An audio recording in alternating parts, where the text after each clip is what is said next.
तो देखो अब हम बता रहे हैं कोण के आधार पर त्रिभुज कितने प्रकार के होते हैं। तो कोण के आधार पर त्रिभुज कितने प्रकार के? 3 प्रकार के होते हैं। कितने प्रकार के? 3 प्रकार के। याद रहेगा ना? तो कौन कौन हो जाता है कोण के आधार पर? तो देखो पहला हो जाता है न्यून कोण त्रिभुज। पहला क्या होता है?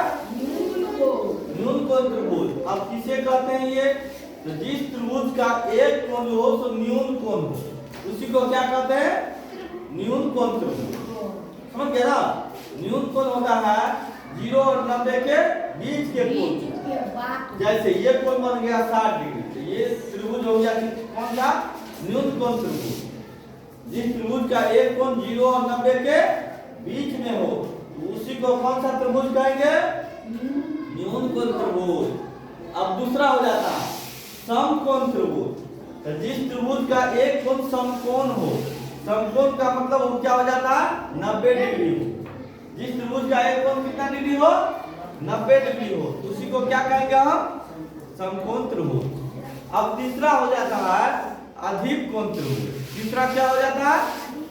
अधिक कोण त्रिभुज। तो जिस त्रिभुज का एक कोण क्या हो? अधिक कोण हो, उसी को क्या कहेंगे? अधिक कोण त्रिभुज। यानी कि 90 डिग्री से क्या हो? अधिक हो, और 180 डिग्री से क्या हो? कम हो। तो जैसे ये देखो, ये बी कोण कितना डिग्री है? 120 डिग्री है। ये कौन सा कोण हो गया? अधिक कोण त्रिभुज हो गया। ये तीनों समझ में आया? तो कोण के आधार पर त्रिभुज कितने प्रकार के? 3 प्रकार के। पहला न्यून कोण त्रिभुज, दूसरा समकोण त्रिभुज और तीसरा अधिक कोण त्रिभुज। समझ में आ गया ना?